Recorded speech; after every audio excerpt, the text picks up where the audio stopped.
All right.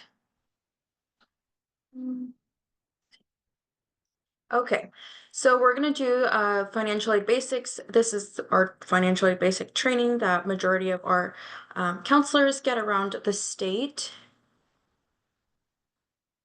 All right. The intention of this training is to support educators as they familiarize themselves with financial aid and the application process.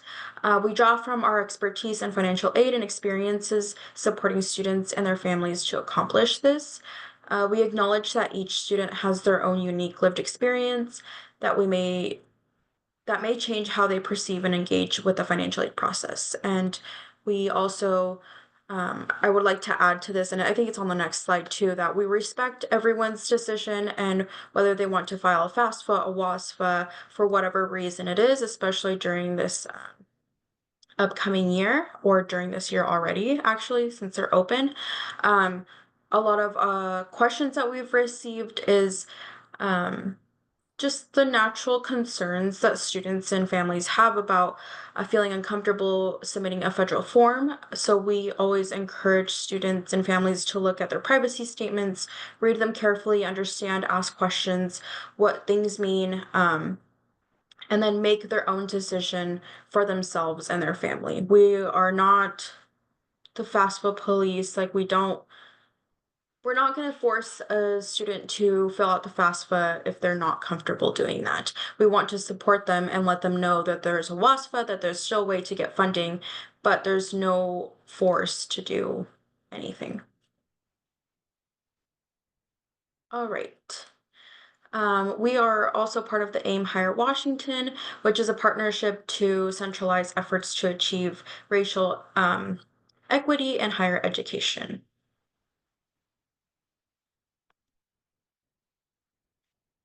So our efforts kind of at WASAC are the 12-year campaign, which is us, outreach to students, parents, and local educators, partnerships with education and government leaders, and digital tools, including text messages, so like our OtterBot, if you're familiar with that, to our college-bound seniors, and now all students. What will we learn today? We're going to go over what financial aid is, types of financial aid, the financial aid timeline, steps to applying for financial aid. We'll talk about resources actually in our next training, but that will be part of our deck that you all can have access to, and some next steps. So in 2023, 2024, which was our last graduating class, unfortunately, 51% of the students did not submit or complete a FAFSA. Um, this is totally understandable, and I don't think we're saying that in a negative light, but in the other lens, I guess, we're celebrating that 47% of our students completed the FAFSA. They were able to get through it. They probably got help from a lot of you, and we're grateful for that. So I guess that's our little celebration of 47%. It was I think it's slightly above like national average, which is amazing. And again, thank you to all y'all that are probably here now. Okay, what is financial aid and where does it come from? Financial aid is money to help pay for college after high school. When we say I said college, but really it is education, and that's a mistake that I think a lot of us have that in our brain, right? We're always like college, university, but really it's education. It could be anything. It could be any pathway, certification, apprenticeships, college, a 4-year, whatever it may be that your students are interested in. Financial aid is made up of many various things, and we'll touch on each one of those, but they could be grants, work study loans, scholarship, all to make education after high school affordable for our students. Okay, we like to say financial aid is like an umbrella, even though in Washington, majority of us don't use an umbrella and we'll just go outside and get wet just because. Doesn't make sense, but there's no one single word for financial aid. You know how like the umbrella has a little prongs? Every prong is like a little different definition of what makes up the whole umbrella, what makes up financial aid. So there are grants that are often income-based, federal, um, they can be state or institutional. There are scholarships that can be merit-based and income-based. They can come from public, private, and nonprofit sources. There are loans that are income-based and can be federal and private, and work study that can be income-based. There is a federal, state, and institutional work study. Grants. A grant is a gift aid that's often based on like financial need of the student's family and um, where they're going to, like what school they're attending, what program they're attending. All this does not need to be repaid unless, for example, the student withdraws or um, whatever other reason there may be, but it's very, very slim that this could happen. In Washington, we have the Washington College Grant, and then federally we have the Pell Grant, and we'll talk a little bit about what the difference is and how they are applied. So first, we'll talk about the WA grant or the Washington College grant. I'm sure many of you have already heard about this. Super great opportunity for our students. This is for all low and middle income people of all ages, and I really like to emphasize that, especially when I'm talking to families who have their parent and student there, because a lot of parents take this opportunity now that their students are go kind of grown up, they're getting ready to get onto their next phase of life and education. Parents might also be interested in this opportunity. So it's for all people of all ages, and this grant gives eligible people more money to more types of programs, like I said, certificate programs, job training, apprenticeships, or college. This is a little bit what of the award table kind of looks like, our eligibility table. There is a fuller table on our website if you're interested in that. But this is what the awards would look like for this upcoming year. So the numbers are adjusted for this upcoming year. Um, an eligible student that comes from a family of four their family could make up until 131,000 to receive a partial amount. And if they make 78,500 or less, they could receive a full amount. All this also, like I said, would vary on what school they're going to or program they're attending.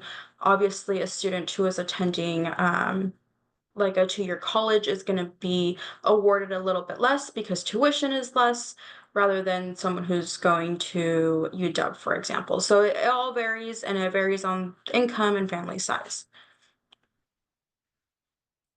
A state financial aid calculator. This is a super great tool that you can use with your students, but you can also share with them too. But when there's students who come up to me or families that are usually have the misconception that they don't qualify because of how much they make or just for example, this fall when the applications weren't open yet, they wanted to have an idea of maybe how much they would receive in aid and state aid. This is something that I would pull up and say, hey, let's fill this out. You fill it out and you look at it. I don't have to look at it if you don't want me to see how much your family makes or anything like that. If you need further explanation, then I can provide that. But this is a really good resource. It also lets families know like sometimes that myth in their head of like, oh no, we make too much, that's not always correct. So this is an opportunity for them to see that with their own eyes. It's really important that you also say that this is just an estimate. There's no way to surely know how much you're going to receive unless you complete the FAFSA or the WASFA. Um, and you can share more information on that too.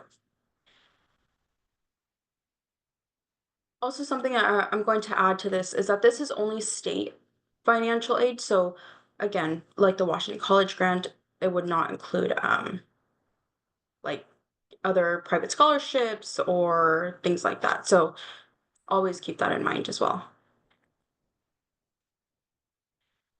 Scholarships. Scholarships are gifts that also don't need to be paid back. I always like to tell students as well that they should keep a running list of scholarships that can be renewable. oftentimes their senior year, they put in hours and hours of work looking up scholarships that they're eligible for.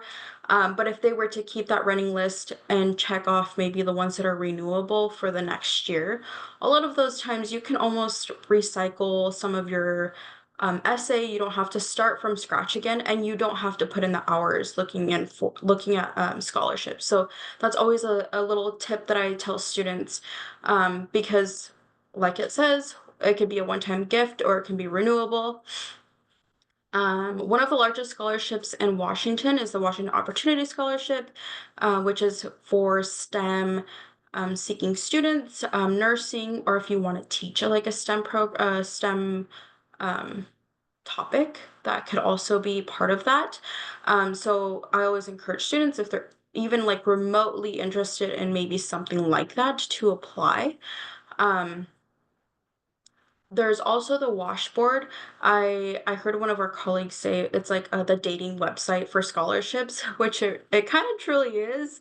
But you put in your information and it just matches you to a bunch of scholarships that your students could be eligible for. So that's also a really great start. If your students don't know where to start, the washboard is a good option.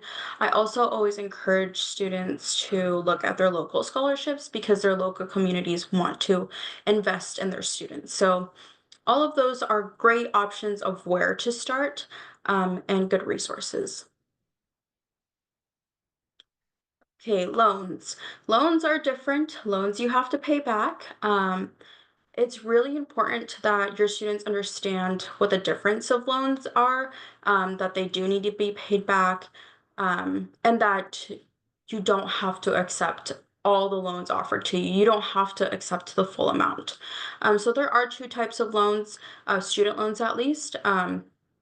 There's the unsubsidized student loan, which when I was in school, I was like unsubsidized, like the un makes it automatically better, but I obviously did not understand that, because the interest in unsubsidized loans begins accruing as soon as the loan is dispersed.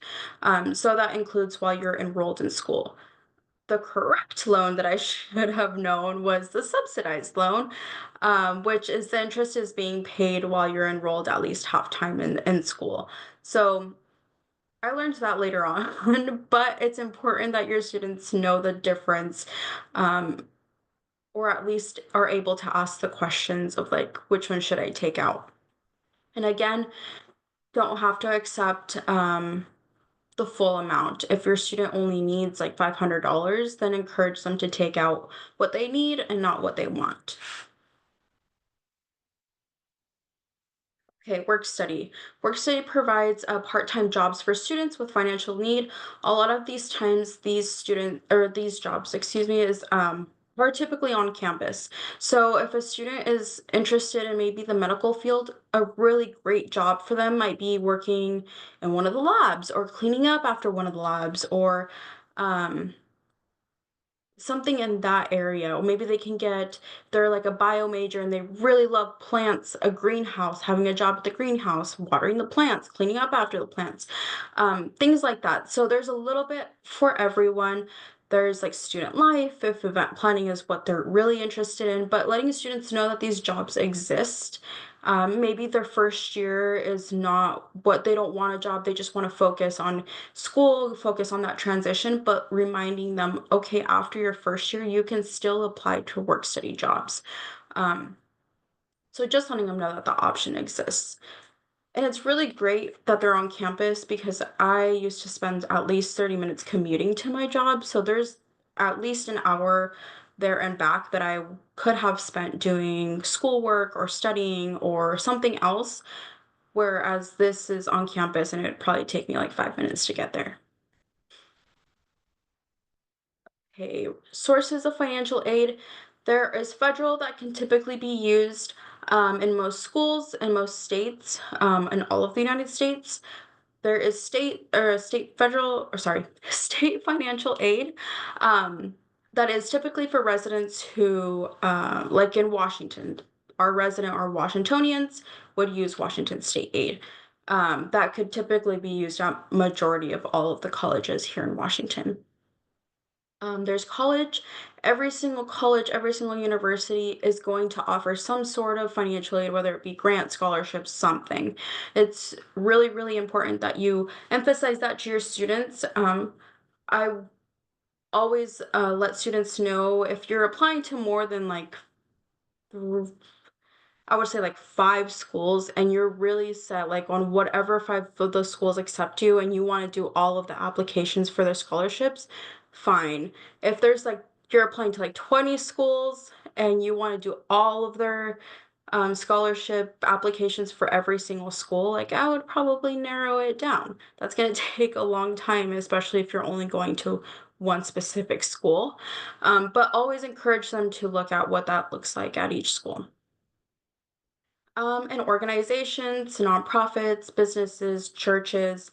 Like I said, communities want to invest in their students, so always looking at community businesses and churches that are willing to do that. Okay.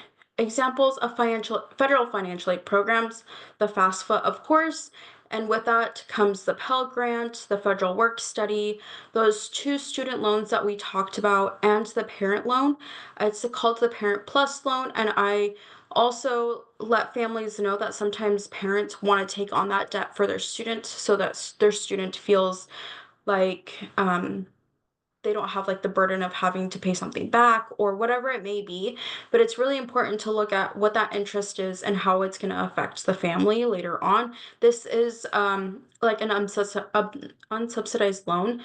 The interest starts accruing as soon as it's taken out. So the interest is oftentimes higher than a student loan. So again, just letting the family know that that is what is happening and then letting them make that decision but also offering like that guidance. Okay, Washington State Financial Aid and the WASH Board. In Washington, we have the Washington College Grant, which we talked about, the College Bound Program, as the State Work Study Program, Passport to Careers, Opportunity Grant, and the Washington Bridge Grant. And then, of course, we talked about the WASH Board. Okay, let's talk about College Bound. So, College Bound is a two-step process. The first step, students had to be auto-enrolled um, in seventh, eighth, or new if they were newly eligible in ninth grade, if they received free or reduced price lunch. So if they received that seventh, eighth, or newly ninth, they were auto-enrolled, unless they were foster care youth and let's say they were at least 1 day in foster care in high school, they were auto-enrolled then as well. Foster care youth are auto-enrolled all throughout high school until graduation time. All right, so you have a student, they were auto-enrolled. The next step would be that they fulfill the college bound pledge, that they meet income and residency requirements, and that they're accepted and are going to attend an eligible college at least 1 year after graduation. So the college bound program gives them one, I guess, gap year, you could call it, um, to attend or to choose where they want to attend. There is now no longer a 5 year window. Students could spend up to like 6 years or whatever it may be to finish their bachelor's. That is like another point. It only will cover up until their bachelor's. Um, Another question that we often receive is what if they start at 2 year and then transfer to a 4 year? Um, that's totally acceptable as well. There is no longer a GPA requirement for students who are attending a CTC. So if a student graduated with I don't know, a 1.8 and they're interested in going to community college, that is still an option for them.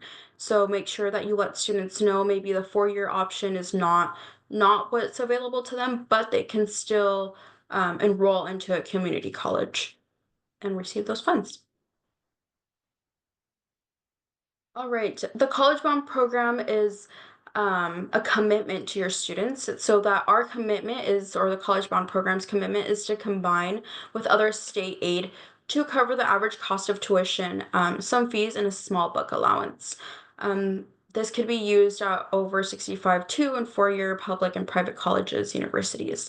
If you have any questions or if you're unsure how to go about knowing maybe if your students are college bound or not, you can contact our college bound team, and they're super great. We love them, and they can answer all your questions.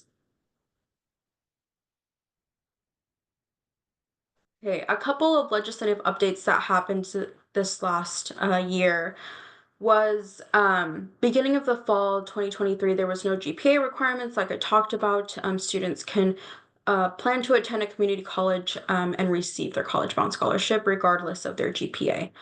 Um, and the next one was the elimination of the 5-year window. So it used to be that there could only use funds, a 4-year award could be used within 5 years of high school graduation. Now it's up to 6 years of funding to align with federal programs and the Washington College Grant. Um, like I said, if your student enrolls 1 year after graduation and still meets the other program requirements, they're still eligible to receive these funds.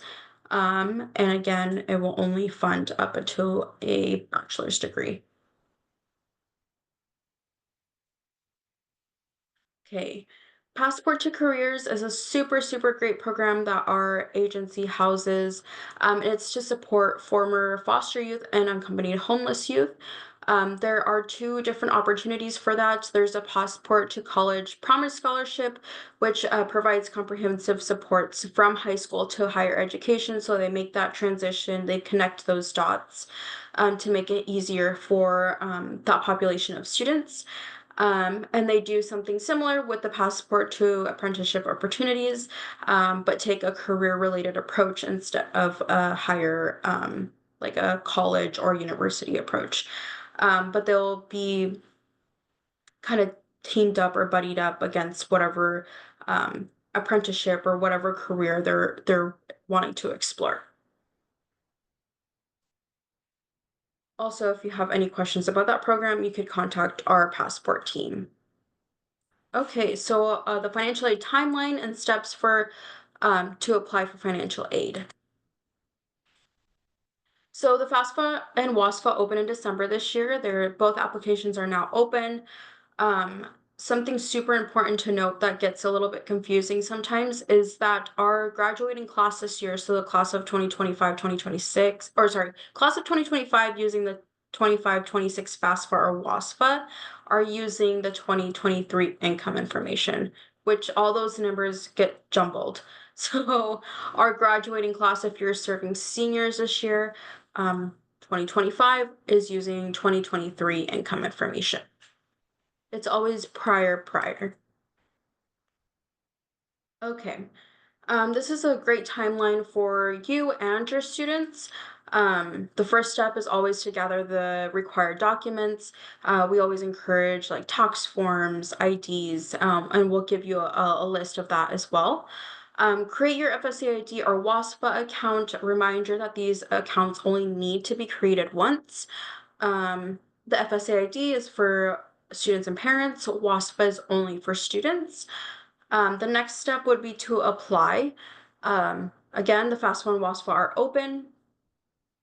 Students will need to apply for aid and admissions. That's something often students are confused about. They think if they applied to aid and they've listed all of the colleges they're interested in attending, they often think like, oh, that was enough. I don't need to apply for admissions, but you do. So it's something also to maybe clarify with your students. Follow up with colleges for any additional requests.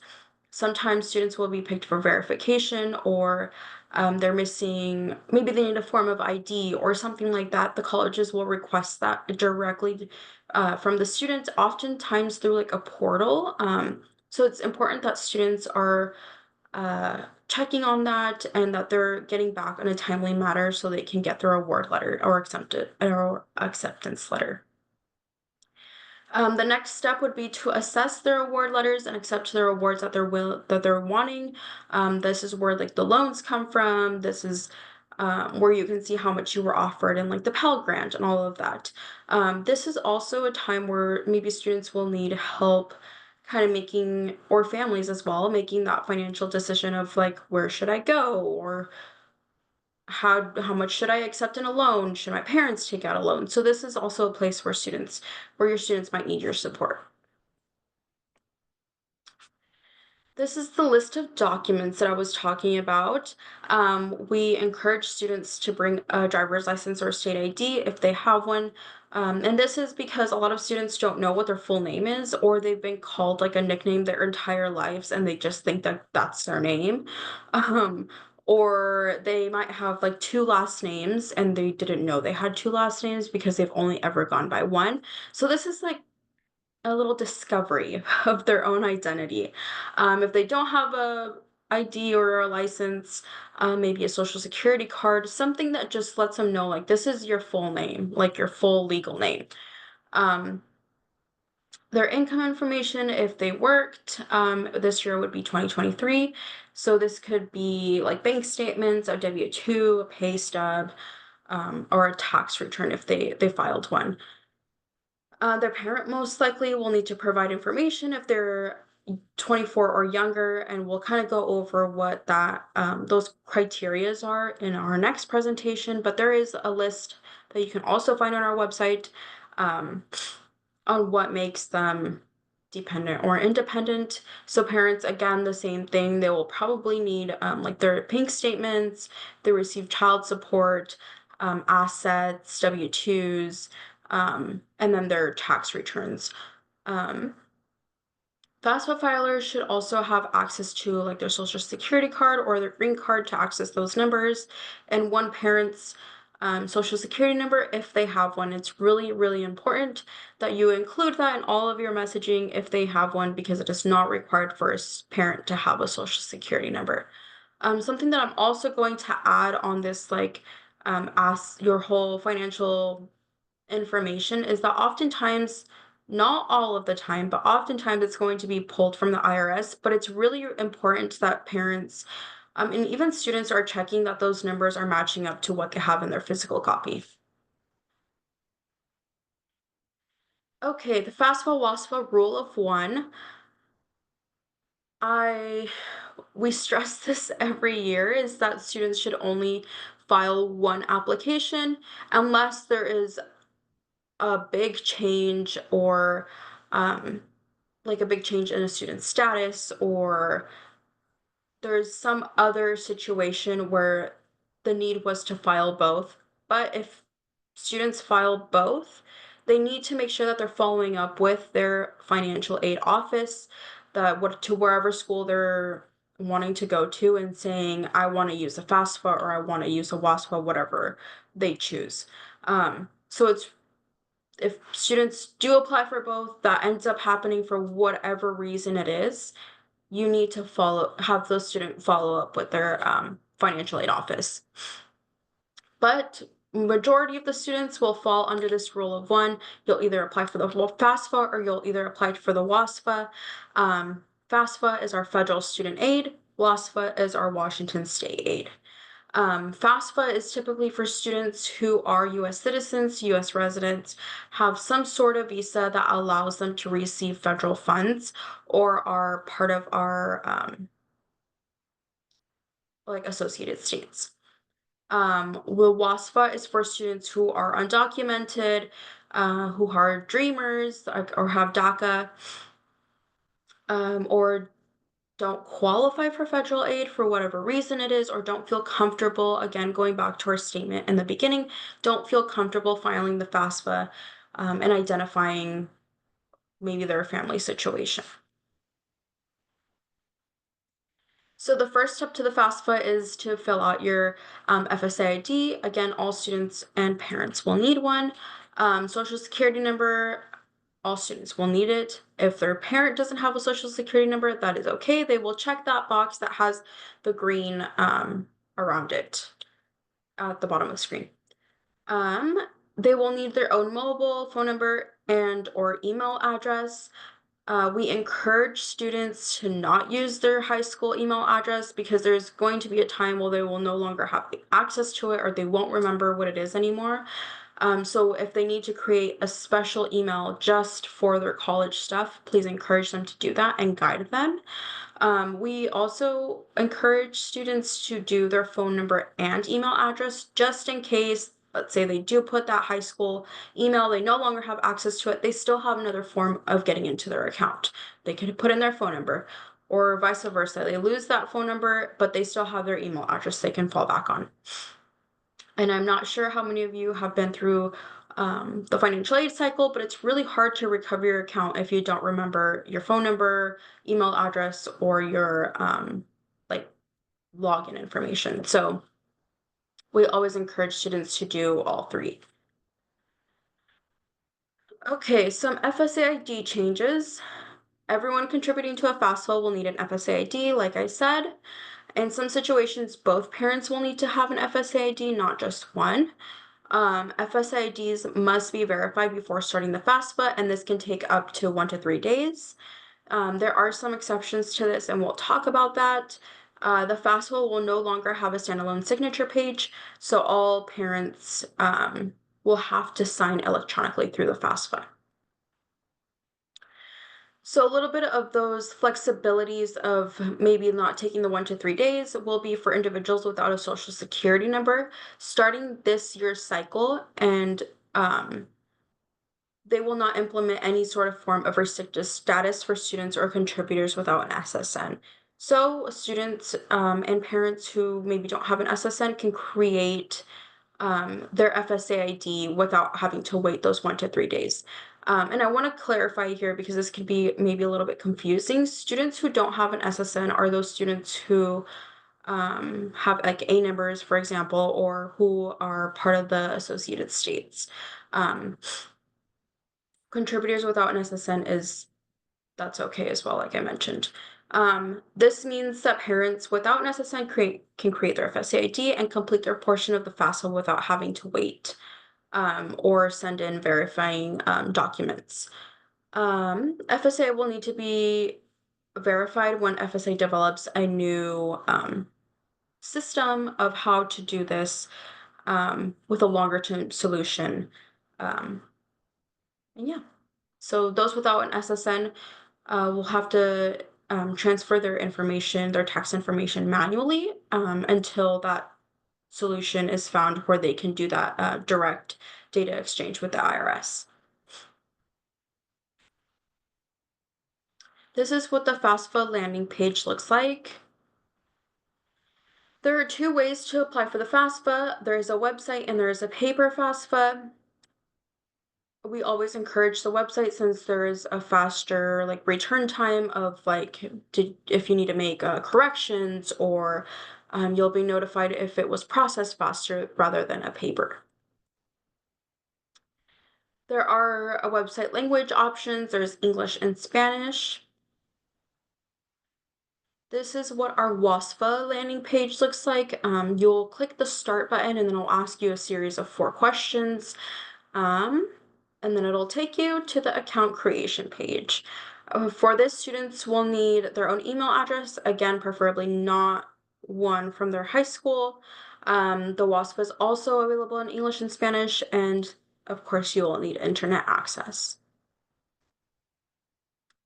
Some common errors, again, the legal information like their name and social security number, like their name not matching their social security number, which is why it's always really important. And we ask students to bring in their either ID or social security card so their name is fully there, matches what it is.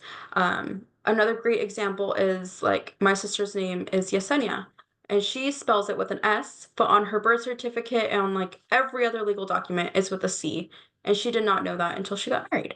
So again, it's really important that your students are looking at those and saying, my name might be wrong. Filling out the incorrect FAFSA or WASFA year. Um, Students are often confused because they think they're graduating, they're 25, right? So they're going to school the 24-25 school year. That's commonly like, oh, I need to fill out that one. But no, it's really you're filling out the next year. So always making that clear because it's both applications are open. Leaving their application incomplete. The 45-day rule is still a thing, so if they don't finish it, it will be erased. Or having the incorrect parents' information, again, knowing your parents' full name, birthday, all of that stuff. Financial aid special circumstances. Um, Students' financial circumstances may have changed since they filed 2023 taxes. They will need to contact their financial aid department and whatever college they go to. They can use Swift Student, which is a free tool that helps student create like appeals, and it has a bunch of templates. It asks you like, did your financial situation change? Did you lose a job? Did you get a one-time payment? Type of those things, and you can click whatever makes sense to your student and use that as a template. It's a really, really cool tool. This tool does not share data user with like third parties, and a lot of students that I've helped use this tool have found it super helpful, and parents as well. So good tool. Oh, this is what the appeal forms look like.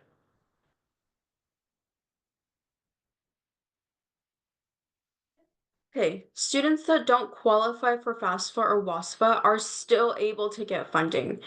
There are scholarships through Immigrants Rising and through other organizations. This is just one of like the biggest ones that we know of, that offer scholarships up until, as you can see, a graduate professional. So that those are like not easy to come by. They're super rare, and this is an opportunity for them to find something like that. Colleges sometimes also have information and other grants or scholarships available for students who don't qualify for that, FAFSA or WASFA. So it's always smart to check with the financial aid office if they have like an undocumented student center or a multicultural center, connecting your students to those people who know of maybe that $200 grant that they don't publish on the website, but is there sitting, and they know about that, they connect the student with that, right? So always connecting your students to the right resources. The CSS profile, this is additional profile that some colleges use to award institutional aid. This profile is free for undergraduate students whose family make up to 100,000. Um, If they make up more than that, there's an initial application fee of $25. There are also waivers that some of the schools might be able to provide for their students. Um, Something that we also often get asked is if students need their social security to fill out this profile, and they do. So it would have to be like a FAFSA filer if they wanted to fill out this profile. Okay, verification. Some students might get picked for verification after they've submitted their FAFSA or their WASFA. The colleges are in charge of this. If they do get picked for verification, it could be random. It could be just because they needed, like a random sample of students and they verify their information. It may be that their information is maybe like contradicting one another, or maybe a student put in a number wrong and they just never caught it, but the college did. So they will need some clarifying information on that. It's important for students to pay attention to these requests. Like I said in the timeline, students will often receive these requests like through email or through the portal that they're applying to. So it's always good to check those. Um, and send in the requested items as soon as possible. Ask questions if you're not sure why they're asking for a certain document, or you're not sure like what they're even asking for. Ask the financial aid office. Don't be afraid to ask, and send in the correct stuff one time instead of sending in like 20 different papers that don't make sense. Like that's not what they're asking for. So make sure to always ask the questions and ask for help. And that's the end of this section. Okay, now we're going to go ahead and navigate through the applications themselves now that we have the basics. And so for this portion, we have a link that has all of the resources and all of the links from this presentation so you don't have to write them down. So let's go ahead and get started with navigation. We already talked about why financial aid is important. We all have our own reasons and we saw the data. We're going to walk through the FAFSA and the WAFSA. We'll talk a little bit about those myths and challenges, and we've already started to discuss some of them in our Q&A. We'll talk about resources and next steps, and then have time to follow up with your questions. So for the FAFSA walkthrough, this is what it's going to look like. I wanted to start with some simplification changes since things have changed from the previous years, and then we'll walk through the application with all the new questions. So if you don't know, the FAFSA and WAFSA have changed. Last year was our first year. The 2024-2025 cycle was the first year of FAFSA simplification. The Simplification Act for the FAFSA was enacted in 2020 and include two pieces, data and simplifying the application. So the data piece was to ensure that the application for financial aid can talk to the IRS so that they can data share the IRS filings so that families can import their information. So that was the first step. And then the second step was reducing the number of the questions in the application and then fundamentally changing some of the components, including the funding formula. So it changed significantly, but it is shorter. It's about 38 questions. From data that we've seen, more students will be eligible for federal Pell with this change because they've allowed a negative calculation for what they call the student aid index. The most important thing about all of this is just preparing families so that they are comfortable with applying, and we will always have training and support every single year. And if you're feeling confused about any part of financial aid, you can always reach out to us, and we will ensure that you have timely, accurate information that's actionable by your students. So here's what the page looks like. Just want to make sure you're going to the right page. For the student process, that's where we're going to start. Your students are going to go to the landing page, and they're going to select, if they're a senior this year, the 25-26 FAFSA form. If they've already started an application and they need to edit it, they can click there. If you're supporting a student from the class of 2024, they can actually go back to their application here and they can apply as well. There are 2 application years open, and we want to make sure students are applying for the year that they're going to go to college. So 25-26 seems super futuristic to our seniors, but that's when they're attending college. They're going to go ahead and select their role and sign into their FSA ID account. If they haven't created an account, this is a great time for them to do that. They will get 4 onboarding videos that they will watch to understand the process. And it really talks about what is the form, how to apply, how long it's going to take, and what their next steps are. It also has information on how to invite a parent. 45-day rule, this is something to be aware of. 45-day rule means that within 45 days of inactivity, so if a student does not touch their FAFSA for 45 days or a parent, what will happen is they will delete all of the data from that application. It does not impact their FSA ID, but they will delete out the information that's already been put into the FAFSA.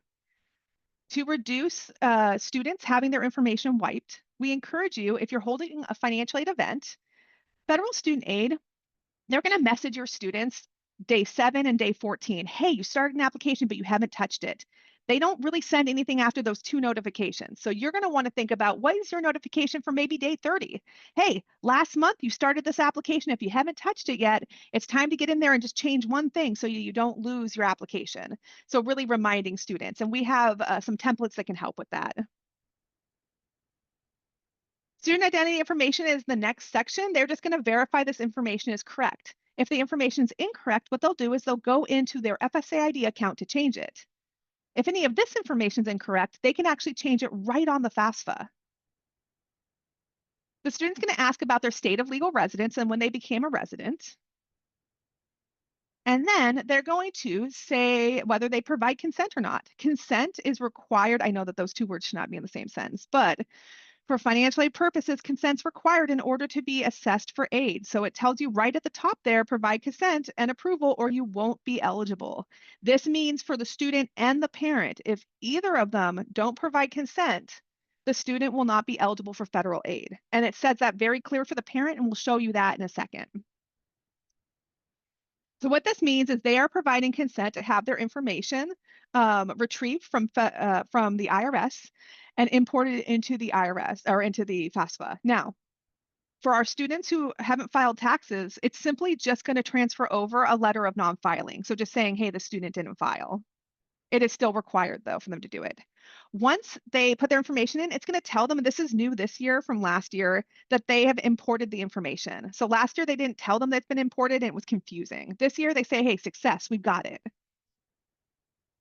Then it's going to ask them about their personal circumstances. And we have resources for this portion with our college knowledge, college and career knowledge, and then our pathway one-pagers and our workbook. So students are either dependent or independent. We want to remind you of that. So students under the age of 24 with no special circumstances or unusual circumstances are usually considered dependent and require parent information. Independent students meet special or unusual circumstances and do not require parent information or require an additional process to assess them for being provisionally independent. So I know we have students, a lot of students in special circumstances. We want to make sure that we understand dependency override. Dependency override is where a student who is considered dependent is saying, hey, I would like to be considered independent for unusual or special circumstances. It does not count if the student is like, I'm self-supporting and I live with my parents, but I'm making that doesn't count if they show financial independence or self-sufficiency unless they are emancipated, legally emancipated. Um, they, so these are the big ones are like if the parents not willing to provide information, we need to work with the parents to make sure they understand the negative impact that has on their student. And what I do is I use the calculator to show the parent what the student would be missing out on gift aid if they weren't to participate in the process. Even if the student doesn't live with the parent, they still are going to make them dependent.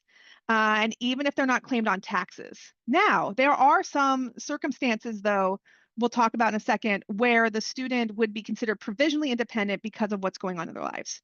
So it's going to ask the student about their marital status. You're going to see here we got very simple married, single, remarried. Like single and ready to mingle is not on there. In a dating relationship's not in there because it's not a dating profile. This is a website. So students will get upset. I had a student who was like, I can't list single. She'll kill me. And I'm like, I know that you're in a committed, loving relationship, but you have to list single. Or like, it doesn't include like your future plans. Like I had a student who told me like, I'm going to propose at graduation, but they're not married yet. So they still have to select single. So they want to pick the correct one. Then they're going to select the year that they're going to be starting college at. Now, the guidance we've received from federal student aid has been kind of back and forth on how they want to consider previous credit for dual credit. I encourage the student, if they have dual credit, let's say they did a year of running start, I would have them select sophomore. Because it would be their second year of college. So if they have previous credits, but if they select freshman first year, no worries. It's going to pull their credits up anyway. It's just that some schools want it one way and the federal student aid has another. And so I'm trying to make sure I cover both bases. The most important thing, though, is that they have not received their first bachelor's degree before the 25-26 school year. I've had students who think that this is their first, like getting their high school diploma, and that's not the case. They want to make sure they have not received their first bachelor's. Here are the personal circumstances that they list where a student will be considered independent. So if any of your students meet one of the qualifications in the right-hand column, they will be automatically considered independent for financial aid purposes and will not require parent information. So it includes if the student is an orphan. I see the question about does it include the death of a parent? They would still, and I know this from personal experience, they will still request that you get information, even if you didn't, like if your parents are divorced and you didn't live with that other parent, they're still going to request information from the surviving parent. But we'll talk more about unusual circumstances if that is a no-go for the student. So the big ones here is students who, if they were in foster care anytime after the age of 13, even if they've been adopted, if they were in foster care after the age of 13, they will be considered independent. Same with if they were a ward of court. If they also if they're legally emancipated, and then if they have a legal guardianship as defined by a Washington court with someone other than a parent or step parent, then they will be considered independent and they do not want information. So federal student aid does not want information from like grandparents, aunts and uncles that are housing the student unless that's the person that adopted the student before they were 13. They are wanting biological parent information and step parent information specifically. Now, not all students are, they may not express all of their circumstances. So this is also where I find students will express their housing sometimes insufficiency. So it's going to ask one question now. It used to be multiple. One question asking if they are unaccompanied and either homeless or self-supporting and at risk for homelessness, aka have they been assessed for McKinney-Vento?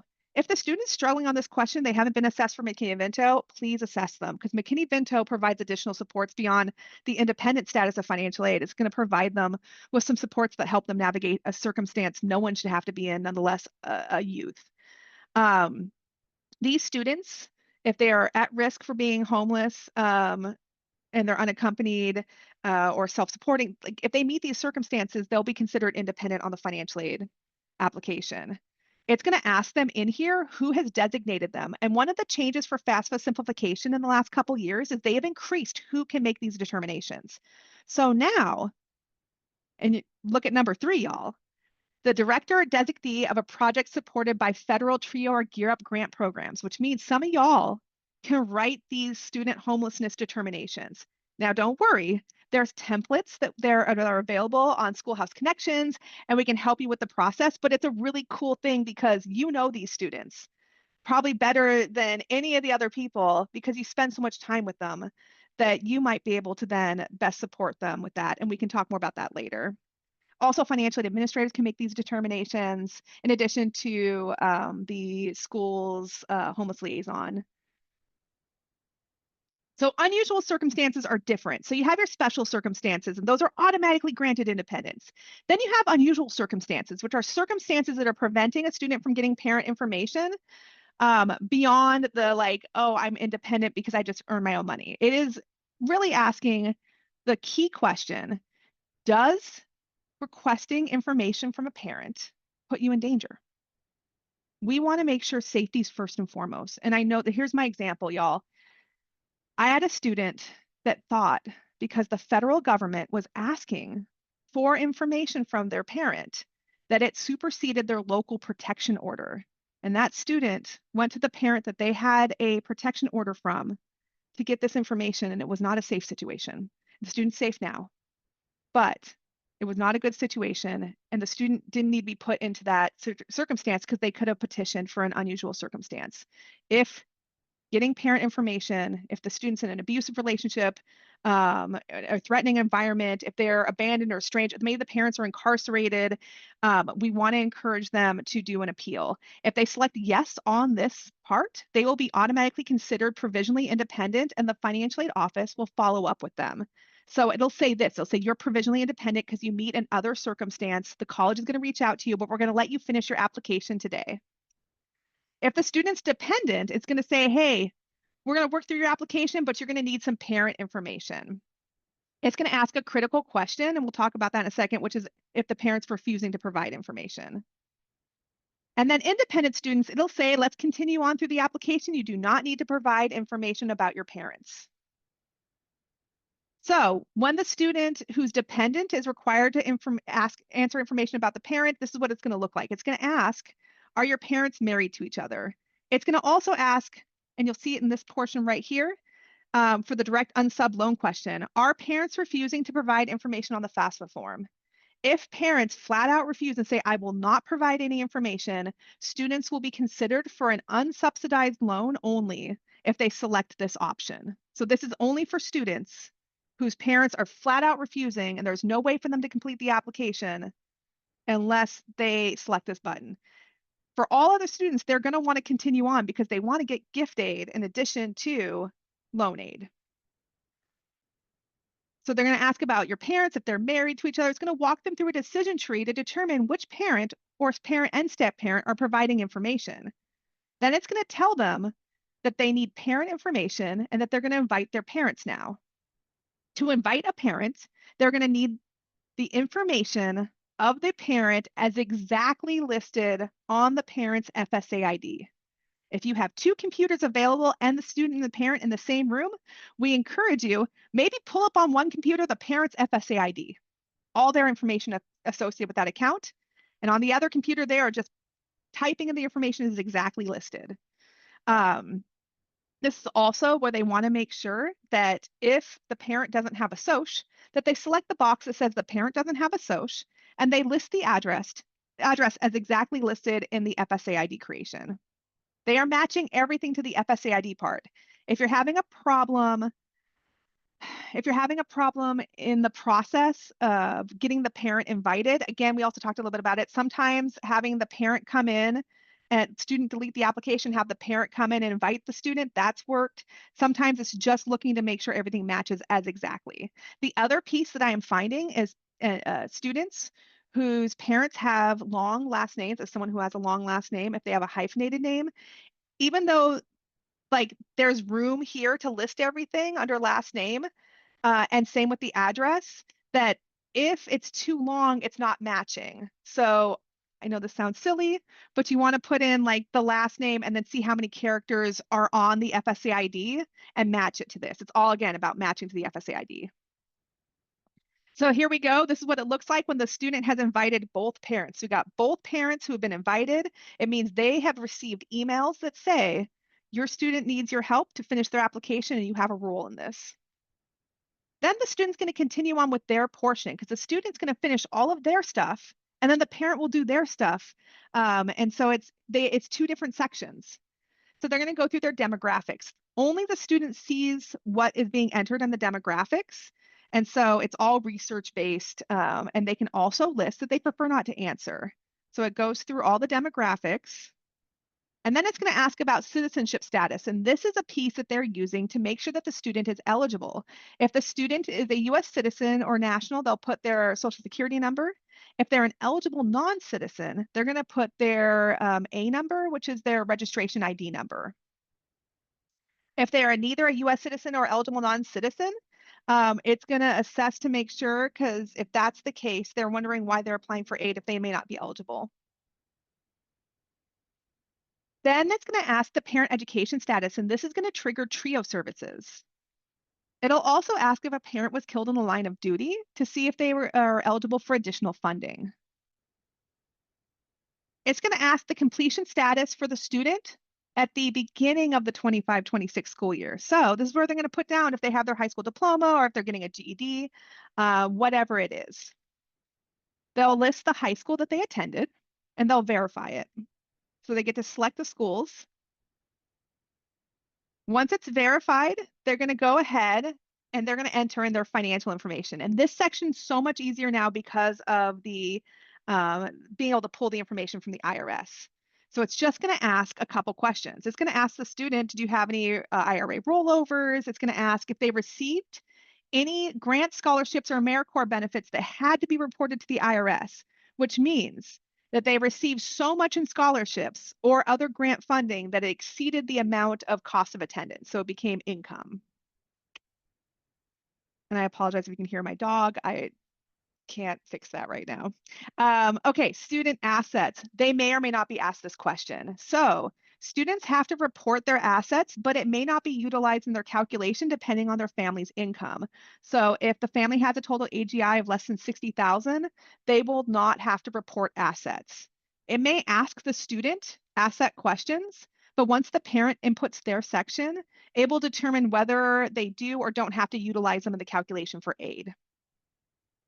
Real quickly for assets, the big ones are cash checking and savings, their investments, including real estate, but not the home that they reside in. And then the last one they're going to ask is their net worth of businesses and investment farms. These are what is in the student's name, though. So if the student has a joint checking account with like mom or dad, they're only going to put half of that in, only that half of that is their asset. But this is just their individual assets. Parents will put their other assets in their own section. Then they get the fun part, picking out the colleges. The big change this last year, that started last year, is that they can put 20 schools. If they have more than 20 schools they want to go to, man, they do not have like a DeLorean or a time turner, so they're going to want to narrow it down to at least 20 schools. Once they select their colleges, and they can always go back in and add more schools, they're going to add everybody they're interested in, and then they will go ahead and click continue, and they're going to review their questions. So this is going to show them everything they answered, and it's going to say how they answered it in a different format, so it's easier to determine if there's any errors. They're going to review for errors, And then they're going to make sure that they have invited their contributors. They can also go in at this point if they realize, oh my gosh, Fox Mulder, I put the wrong email for dad. I'm going to go ahead and manage the contributor information and I'm going to put the right email address in.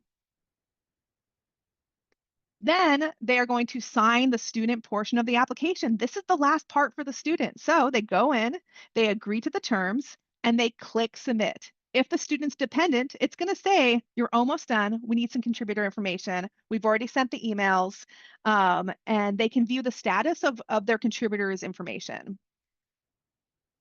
For independent students, they're done. They've completed their application. High five them. It's awesome. They'll be able to see what their SAI is.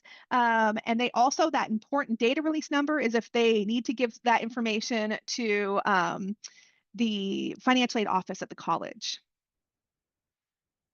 And then they get a submission summary. So the submission summary tells them a summary of the answers. It's going to have a list of the schools they want to have the information sent to. It's going to have their next steps, and it's also going to tell them if there's any identified errors in the application. It will also tell the student what their SAI is. And that SAI is their student aid index, and that's what the colleges use to determine their eligibility and how much they can award. So that's the student process, and we're going to jump over the parent process so you can see what that looks like for them as well. So when parents get invited, they're going to receive this email, and it's going to say, help complete your student's form. And it's going to tell them why they were invited, and without their help, that the student won't get aid. It also warns them of the 45-day window of inactivity. So the parent's going to come here and they have to accept the invitation, and they can do it right on the homepage if they want. They can also just log into their FSA ID and it'll be sitting in their right in their activities section. So we've got the parent login. So this is where they're going to use their FSA ID to log in. And then they agree to accept the invitation by basically verifying, yes, this is their student. It got sent to the right person. Now, if the parent's like, oh my gosh, I am not the right parent for this, I don't provide the most support, whatever it is, they can also decline the invitation. The student will be notified so that they can update the information. They're going to get their own series of videos too. And so this is available in English and Spanish. They're going to sit through the videos and learn more about the process. And then they're going to review their information, just like the student does. If anything is incorrect, they're going to update it. They're going to get the same notification, provide consent and approval, or the student won't be eligible for aid. Then they'll import the information from the IRS. So that's why, like, sometimes two parents have to create FSA IDs is because they are pulling records. If there's two different tax records, they have to pull from each parent. If parents file jointly together, then they're able to pull that information for both of them off of one. Parents are going to have to answer questions about demographics, their marital status, and then their legal residence. So it'll go through their demographics, and it's going to go to the marital status for the parent. And then if they are remarried, it's going to have them invite the step parent. It's going to ask them for their legal state of residence and when they became a resident of that state. And then it's going to go right into finances. And because it imported most of the information, it's just going to ask about these federal benefits received. Now, on here, they're going to ask if you've received any of these benefits. And then if they select any of these, they will not have to input asset information. So what these are means tested programs, and they know that if they qualified for one of these programs, that they most likely meet the under $60,000 income guideline for assets protection. The other piece you'll see here is, and I know that it's confusing, but the parent federal benefits received for free or reduced price lunch, they did not change the language of this. So what they mean by that question is, are they eligible for free or reduced price lunch? But the way they worded it is, are they receiving it? Which means that parents from schools that are 100% free or reduced price lunch who don't meet the income guideline, when they select this, it means that down the road, they may still have to report assets. So we just want to make sure people are selecting it if they meet the qualifications of the program, not just because they're receiving it. Family size. When the parent enters in this portion, I would always click yes to see how many were claimed on their taxes to make sure it's accurate, because sometimes it just defaults to 3. Number in college, this one they're going to ask, but the information is not going to be utilized in calculating the financial aid package. They no longer consider the number in college when considering awards. That's a big change from simplification. Then it's going to ask the same questions that students received, which is asking if they have any IRA rollovers, if they received earned income credit, if they had any scholarships or grants that they had to report for the IRS. It's also going to ask the parents if they've received child support. And then it's going to ask them about their assets, if applicable. Once that's done, the parent section's complete. They can double check the section to make sure that the contributor that they've selected is correct. And if not, they can go back in, or maybe they selected the wrong marital status and it deletes that. And then it's going to go through the sections. They review it. They're going to go ahead and agree that this is correct, and they are going to sign and submit. And then it will tell the student either it's completed if they only had one parent, or you still have one more parent outstanding. And that's the FAFSA. We're going to do a quick walkthrough really quickly of the WASFA. I want to remind you the WASFA and the FAFSA mirror each other. So the questions are the same. The difference is the format of the two different websites. So the WAFSA is going to be on our Washington State website, and the FAFSA is on a federal site. When we're doing WAFSAs, we're just assisting with information, but we are not preparing the actual application for students for FAFSA or WAFSA. We never want to be the preparer. That's not a thing, and it can get you into legal trouble. Be mindful of sensitive information. This is only to access state financial aid, and we have assistance if you need it. This talks a little bit more about residency, and we have them in multiple languages, but it just talks about more about that 12 months of consecutive residency to get state aid eligibility. Also, watching state aid, just as a reminder, you might have students who are eligible for federal aid who have made a personal decision to not use a federal application, and they prefer to do a state application. That is a family decision, and we encourage students to pick what is the best fit for them. Ultimately, we would love to make sure that students complete the application that maximizes their aid the most, but we want to make sure we respect whatever decision a family makes. This is the WAFSA page. It has a privacy statement that we talked about before, but I always love making sure that people read through the privacy statement if they have any concerns. They're going to go ahead and start if they're a brand new user, and this is the questions they're going to be asked to make sure they're on the right application. So if a student doesn't know, do I do the FAFSA, do I do the WAFSA? We know they're not going to do both, but if they're not sure which one to do, have them use this tool here. Go into the WAFSA, have them assess themselves for the FAFSA or the WAFSA, and it'll tell them which one to do. In fact, when you're doing a financial aid event, I put all the computers on this so that they can get assessed and then go to the right page. You never know who is eligible for federal aid or not. And we're not allowed to ask status. We just want to make sure that they assess themselves. Then they're going to go ahead and create an account if they haven't already. If they don't qualify for the FAFSA or the WAFSA, Immigrants Rising is that webpage I was talking about. So many amazing scholarships. And that includes scholarships for graduate students that have no citizenship requirement at all. On the WAFSA, there's another eligibility question that you might receive, and that is if the student's eligible for a FAFSA, and they can say that they're eligible, but they're not completing it. So we've had students who want to do both. And I understand it when they explain to me. They're like, if I get this much for one application, I double it if I do both. And that's not what happens. All you do is double my gray hairs when I try to figure out which application you were trying to do. So we want to make sure that they're not doubling down, that they're doing the application that's the best fit for them. They'll create their account. Again, they're going to use an email address that is not their high school address because they lose access, and they're going to make sure it's an email address they check on a regular basis that won't make an admissions officer blush.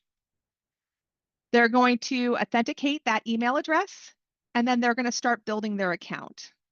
They'll need their first name, last name, social security number, DACA, ITIN, if applicable, and then their birthday. Then it's going to take them to the dashboard, and it's going to tell them, hey, look, you still have an outstanding document, and that's your application for aid, and they can go ahead and start it. They'll pick the correct year. So this is last year's application, but you will see that there will be a 24-25 and a 25-26. Working with the class of 24, you'll do 24-25 and 25-26. If you're working with the class of 25, Just so I know some of you have your seniors from last year that you built such amazing relationships with that they're going to come back to you. But for your this year's seniors, class of 25, they're going to do the 25-26 application. Then they're going to go ahead and click start the application. They're going to put their name in. They're going to put in their phone number, their email address, and their permanent mailing address. You can see here that the questions are asked in English and Spanish at the same time. They'll go ahead and put in, when we say the email address, we just want to make sure, again, it's not the student email address from the high school. They will see here the sections that they're going through that have a little circle with a line. That means that it's in progress. And the ones that are checks are ones that they've done. So they can see how far they are through the application. And on the bottom of the page, they can see what part of that section. Are they on page 1 of that section 2? How far are they into that section? It's going to ask, personal circumstances. This is going to be how they're assessing for dependency status. And then it's going to ask about residency information. Where do you live? Now, unlike the FAFSA, the WASFA is one application. It's all in one. So there's not a parent section that they have to go into a different portal to do. The application's completed together all at once. The parent still has to sign it. So then we have student information for assets. They're going to go through the student assets and student income information. This does not import from the IRS, so they're going to have to manually enter information in for their taxes. And then they're going to put their school list down. They can pick up to 20 schools. They don't have to type in names. They can just do the drop-down box. Has to be schools in Washington State because this is Washington State funding, which has to be used by Washingtonians within Washington State. Then the parent is going to start their portion. So once the student picks their schools, they're done with that part. The parent's going to come in and they're going to put in their personal information and their income information. It's also going to ask about the, like built into this is going to be the residency affidavit that the student can do as well. So they don't have to do a separate printed one now. It's all built into one application. And then they're going to sign. So once the parent puts in their income information, the student and parent are going to sign. The student signs this part of the application. The parent gets an invitation. So they'll review, and then they're going to request the parent's signature. They sign knowing that it's pending a parent signature, and that will not change until the parent goes in and completes their section. So they'll do is they'll just get invited, just like the FAFSA. They'll say you need to create an account and sign your student's application. They don't connect anything to Social Security or anything like that. So they're just going to enter the information, and then they'll be able to sign their student's application. And so that's the WAFSA. They are both basically the same questions, just two different formats. With that, we're going to jump into resources. And I know I showed you some of these in our little walkthrough of the website, but I just wanted to make sure all of these are on that one pager of links that I shared with you. But the Padlet's going to be your #1 resource. You can subscribe to the Padlet and it'll tell you every time there's an update. I apologize. Sometimes I make those updates late at night, but that's okay. It's an email. You don't have to open it right away. But I do try to update it as soon as I hear new information.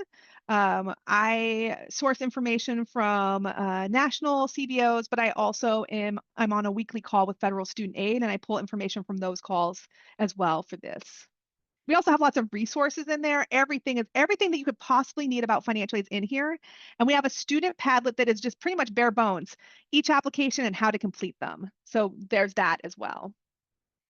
If you want to play around in the FAFSA, you won't break it, don't worry, because you can use the prototype. The prototype allows you to walk through the application as a student or as a parent, or even as a returning student, and go through the application and complete it to see what it's like for the student. And then the 12th year campaign. So the 12th year campaign, we are here to support you. We got your back. I've been doing 12th year work with Gear Up this is year 8 for me now. And so I love working with our Gear Up schools, and I'm excited we have new ones onboarding. And as soon as we figure out travel stuff, I would love to come see some of y'all. We provide training like you see today here. We've got printed and digital resources, and then we have online completion and information events to help support you. So like if you don't have capacity to hold an FSA ID night, send your students to our FSA ID night so that you can have the capacity to do the completion night. Here is our mighty team of 2. It's us, Yasleen and myself. This is an increase. Like we got Yasleen a couple years ago. It was just me. We provide all of our financial aid events in English and Spanish, and all of our trainings will be in English and Spanish as well. We're also working to train language support at schools so that they understand the intricacies of financial aid and how to translate it, because financial aid language is its own language and it doesn't translate that well. We have the financial aid training videos for y'all. And for the training videos, they are in multiple languages and just talks about what block grant is and why it's important and how to access it. And we have a lesson plan that you can use those in. If you're a financial aid dork like me and you want financial aid data, we've got it for you. We got the financial aid completion portal. If you don't have access to the completion portal yet, then I encourage you to start that process. Right on our page, you can select that you need a portal account, and you'll have to sign your non-disclosure agreement. And there is also a data sharing agreement that goes to the school. This will allow you access to know the student-specific information for your school when it comes to your seniors. It'll tell you if they've applied for federal aid or not, so they complete a FAFSA or not. And we also sometimes get other indicators of if there's an error, if they're missing signatures. So you'll be able to see that in there once you have portal access. Everyone has access to aggregate data, so you can see how things are going. Data's not up yet for this year. We're starting to receive data, but it hasn't been put into the portal yet. So that should be in the next week or two. So there's that data sharing agreement and then a non-disclosure. Anyone can access that aggregate information. We have our student loan advocate office. Okay, this is not just for students. The student loan advocate is an advocate for anyone who's a consumer of student loans. Do you have a loan? If you do, and you have questions, they're amazing. I'm here to say, as someone who, with my student loan, had a lot of questions, especially in the last couple of years of all the different plan changes and what am I on and what's going to this and is this getting waived? They were amazing at helping me navigate questions that my loan servicer would not respond to. And they were even able to engage in the formal process of filing a complaint when the loan processor wasn't providing, like, I would get emails, like responses back after 6 months. And so they were able to process that so that I could access my account and other things. They are amazing. If you have students who have questions, or if you yourself are a consumer of loans, please feel free to utilize them. They're there to advocate for you. Otterbot. I hope y'all have heard of Otterbot, but if you haven't, it is one of the best things out there. Otterbot is our text messaging service when it comes for like financial aid in college. So I don't know if you know much about otters, but we love them. Otters, when they when they love another otter, they like hold otter hands. I don't know if you've seen these videos. It's the cutest thing ever. This is our way of holding hands with students and parents. We don't want them to slip away and float away in the financial aid process. Also, another otter analogy. When otters love another otter, they give them like a pebble. Another very cute. Otters are so cute. That students have told us they don't want all the information at once. They want little pebbles of information as they need them, not us giving it to like a flood line of all the information. This allows them to give us little pebbles of information to be able to touch point with them and give them the information that they need in the way that they need it. Otterbot covers multiple content areas, including financial aid, but it also includes admissions and enrollment, college going info, and reminders and notification.